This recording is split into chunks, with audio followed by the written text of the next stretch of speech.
Heart attack வந்து அவர் heart attack தான் நீ நல்லா தெரிஞ்சிட்டேன் அப்படின்னா அவரை அசையப்படக்கூடாது. ஃபுல் ரெஸ்ட்டு, 100% ரெஸ்ட்டு, அப்படியே படுக்க வச்சுக்கணும். நிறைய வேர்வை அதிகமாக இருக்குது, செஸ்ட் பெயின், ரெட்ரோஸ்டெனல், இங்கே இப்படி வலி எங்கே இருக்குன்னா இப்படி காட்டக்கூடாது.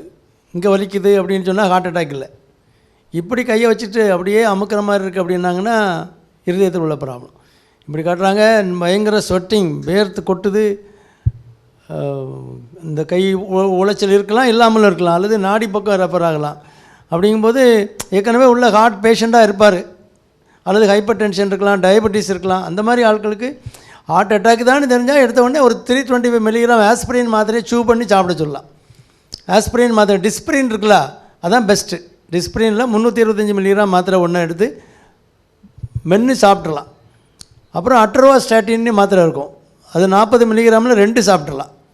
அதை வச்சுக்கலாம், ஒரு காம்போ பேக்காக வச்சுக்கலாம். அட்ரோவாஸ்டாட்டினில் 2, ஒரு ஆஸ்பிரின், இந்த 2 சாப்பிட்டாலே போதும். போட்டு படுக்க வச்சுட்டு அப்படியே ஷிஃப்ட் பண்ணிடலாம். எவ்வளோ குயிக்காக நம்ம வந்து ஹாஸ்பிட்டல் ஷிஃப்ட் பண்ணுறோமோ, அது chest pain to needle time. இங்கேருந்து அங்கே போய் அந்த நீடிலில் அந்த கிளாட்டை கரைக்கிறதுக்கு ஊசி போடுறாங்கள்ல, அதுக்குரிய டைம் வந்து ரொம்ப மேட்ரஸ் மோர். அதை வந்து லைஃப் சேவிங், அது அந்த ஒரு கோல்டன் ஹவர்னு சொல்லுவோம். 1 ஹவர் எவ்வளோ குயிக்காக போகிறோமோ அவ்வளோ குயிக்காக நீங்கள் அந்த மருந்து போட்டோன்னா டக்குன்னு அந்த கிளாட் ஃபார்ம் ஆகிட்டு இருக்கிறது கரைச்சி விட்ரும், இம்மிடியேட்டாக ரிலீவ் ஆயிரும். அதுக்கப்புறம் மற்ற மருந்துகள்லாம் போடுவாங்க, ஆஞ்சியோகிராம் பண்ணி பார்ப்பாங்க, எக்கோ பண்ணுவாங்க, ஆஞ்சியோகிராம் பண்ணி அங்கே அடப்பு இருக்குது இங்கே அடப்பு இருக்குன்னு சொல்லுவாங்க. அதை மறுநாள் நீங்கள் பிரைமரி ஆஞ்சியோபிளாஸ்டின்னு சொல்லி ஸ்டென்ட் வச்சிடலாம். ஆஞ்சியோகிராம் பண்ணி பார்த்து எங்கே அடப்பு இருக்கோ அங்கே பண்ணிட்டேன்னா ஹார்ட் அட்டாக்கு அங்கே 1 வாரம்லாம் இருக்க வேண்டியதில்லை, 2ஆனது 3ஆனது வீட்டுக்கு வந்துடலாம். அந்த காலத்தில் உள்ள ஹார்ட் அட்டாக் தான். இதுக்கெல்லாம் நீங்கள் தயாராக இல்லைன்னா அவருடைய கண்டிஷன், மெடிக்கல் கண்டிஷன் ஃபிட்டாக இல்லைன்னா தான் அந்த த்ராம்போலைசிஸ்ன்னுட்டு அந்த கிளாட் உண்டானதை கரைக்கிறதுக்கு மருந்து போட்டு, பிறகு கொலஸ்ட்ரால் மாத்திரை, இரத்த உறைவுத்தன்மைக்கு மாத்திரை, டயபெட்டிஸ்னால் அது கண்ட்ரோலுக்கு மாத்திரை, பிபிக்குன்னா கண்ட்ரோல் மாத்திரை, இதெல்லாம் போட்டு அவரை கொஞ்சம் ரெஸ்ட் கொடுத்து வச்சுருப்பாங்க. அந்த காலத்தில் மெடிக்கல் மேனேஜ்மெண்ட் மட்டும்தான். இப்போ தான் உங்களுக்கு பிரைமரி ஆஞ்சியோபிளாஸ்டின்னு சொல்லி அது செஸ்ட் பெயின் வந்த உடனே எங்கே ஒரு எக்கோ பார்ப்பாங்க, பார்த்துட்டு அவருடைய கண்டிஷன் பெர்மிட் பண்ணிச்சோன்னா உடனே ஆஞ்சியோகிராம் பண்ணிடுவாங்க. ஆஞ்சியோகிராம் பண்ணி எங்கே அடப்பு இருக்குன்னு பார்த்து நேராக போய் அந்த இடத்துல உள்ள அடப்பை சரி பண்ணிவிட்டு ஓப்பன் பண்ணி விட்டுட்டு அதில் ஒரு ஸ்டென்ட் வச்சுட்டு வந்துட்டா அந்த ரத்த குழாய் ஓப்பன் ஆகிடுது போகுது. ரத்த குழாய் 100% அடைக்கிறது தான் ஹார்ட் அட்டாக்கு. அது ஏற்கனவே 80% இருக்கும், அதில் ஏதோ ஒரு சின்ன ஆப்ரேஷன் வந்திருக்கும். ஆப்ரேஷன் வந்து அந்த இடத்துல ஒரு கிளாட் ஃபார்ம் ஆயிரும். ஆப்ரேஷன்னா இப்போ நம்ம கீழே விழுறோம், ஒரு சிராய்க்குது, தோலில் சிராய்ச்சிட்டு லேசாக அப்படியே ரத்தம் கசிஞ்சிக்கிட்டே இருக்குது. ஒரு 10 நிமிஷம் கழித்து பாருங்கள், ஒன்றும் கசியாது, அப்படி உறைஞ்சி போகும். அப்போது அந்த ஆப்ரேஷனுங்கிறது ஒரு ஸ்கின் இன்ட்ரப்ஷன், கண்டினியூட்டி இல்லாமல் அதில் ஒரு சின்ன ஒரு டேமேஜ் வந்துன்னா அந்த இடத்துல கிளாட்டிங் ஃபேக்டர்லாம் வந்து அக்ரிகேட் ஆயிரும்.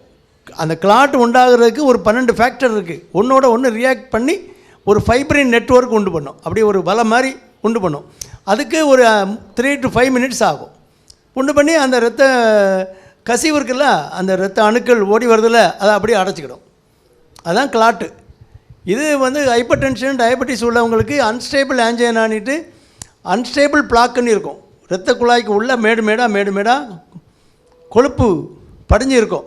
அதுக்கு மேலே உள்ள லைனிங் வந்து எப்போவாது சின்ன டேமேஜ் ஆகிட்டுனா அதில் போய் அந்த கிளாட்டிங் ஃபேக்டர்ஸ் எல்லாம் பிளேட்லெட் அக்ரிகேட் ஆகும். இரத்த திட்டுகள் சேர்ந்து உடனே அந்த ஃபேக்டர்ஸ் எல்லாம் ஆக்டிவேட் பண்ணி இந்த வெளியில் கிளாட்டு உண்டாகிற மாதிரி உள்ள கிளாட் ஆகிரும். அது ஒரு பெரிய பால் மாதிரி அதை அடைச்சி அப்படியே ஒரு இங்கே 5 நிமிஷம், அதில் அதே மாதிரி தான் 5 நிமிஷம் தான் ஆகும் அங்கேயும். அப்போ தான் செஸ்ட் பெயின் வரும். சப்ளை இல்லைன்னா உடனே பெயின் வரும். அம்மாடி அதன்னு சத்தம் போடுவார். அந்த காலத்தில் என்ன பண்ணுவாங்க, தவிட்டை வறுத்து, தெரியும் அவங்களுக்கு அந்த செஸ்ட் பெயின் வரும்போது பக்கத்து வீட்டுக்கு தெரியும், ஆனால் தவிடு வறுத்த வாசம் வரும். துணியில் கட்டி ஒத்தடை கொடுப்பாங்க. அந்த காலத்தில் கிராமங்களில் அதான் இப்போவும் நடந்துக்கிட்டு இருக்குது. அதனால் அந்த பெயினுனா ஆஸ்பிரின் கொடுத்தா போதும். 325 மில்லிகிராம், 325 மில்லிகிராம் பெரிய மாத்திரை. இல்லை உங்கள் வீட்டில் ஆஸ்பிரின் 150 மில்லிகிராம் யாராவது சாப்பிட்றாங்க, இல்லை 75 மில்லிகிராமில் சாப்பிட்றாங்கன்னா 4 மாத்திரை போடணும். எப்படியும் 325 மில்லிகிராம் மாத்திரை, 300 மில்லிகிராம் மாத்திரை ஆஸ்பிரின் போட்டு, இன்னும் குளோபிடோகிரல்னு ஒரு மாத்திரை இருக்குது, அதுலேயும் 4 போடலாம். கிளாவெக்ஸு அல்லது பிளாக்ரில் அந்த மாதிரி குழப்படுகிற, அதுவும் கிளாட்டிங் ஃபேக்டர் ஆல்டர் பண்ணுற மாத்திரை.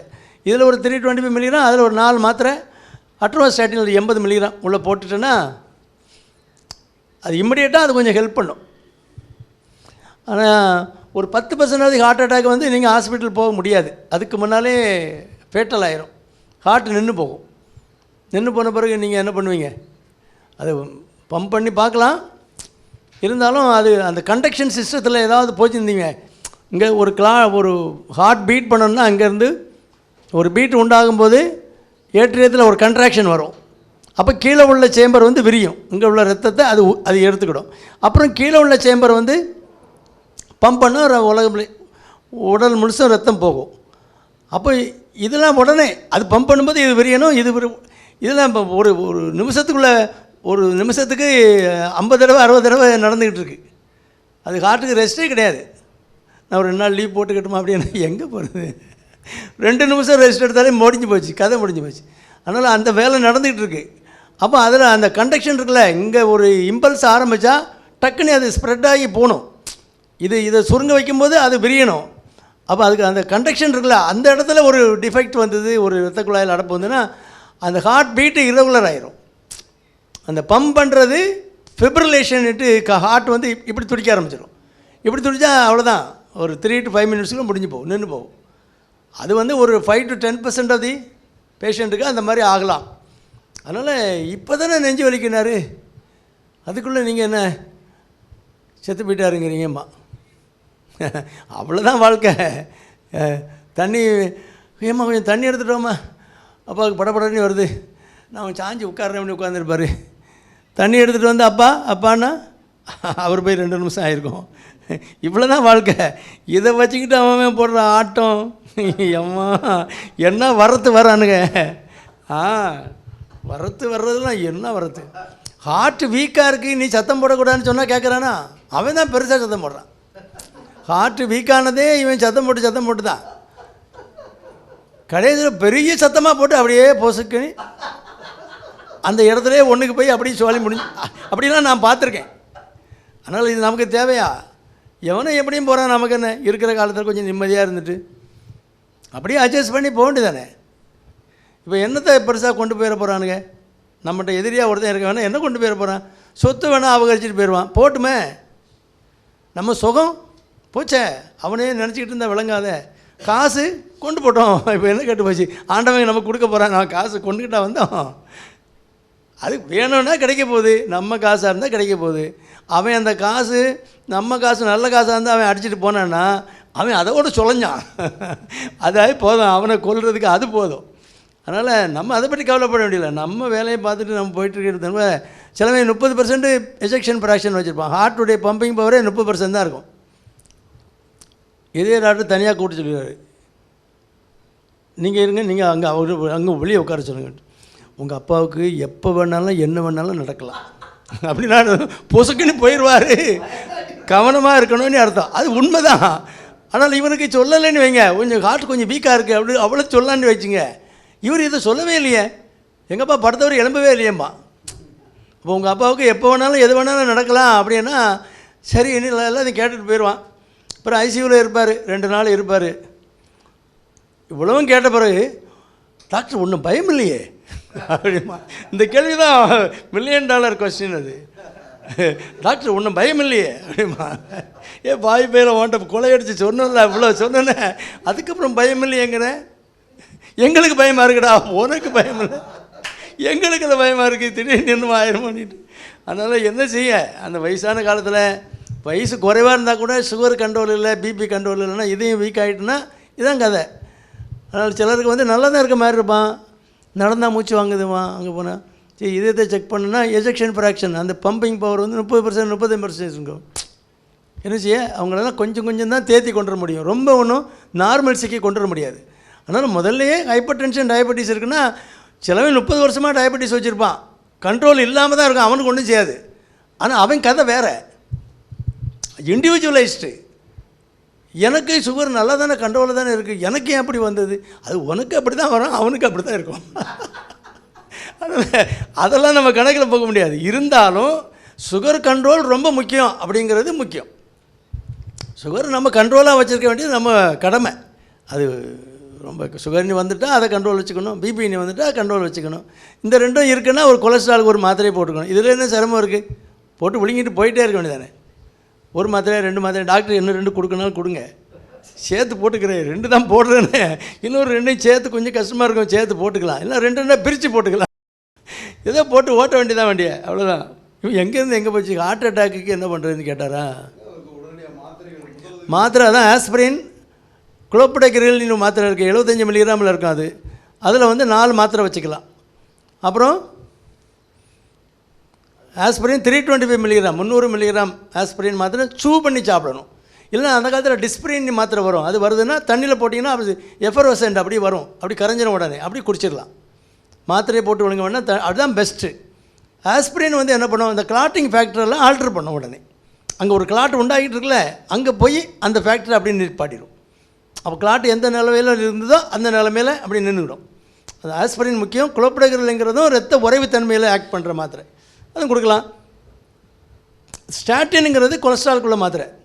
சாதாரணமாக கொடுக்குற ஸ்டாட்டின் 10 மில்லிகிராம் கொடுப்போம், இல்லைனா 20 மில்லிகிராம். ஒரு ஹார்ட் அட்டாக் வந்தவங்களுக்கு 20 மில்லிகிராம் டெய்லி கொடுப்போம்.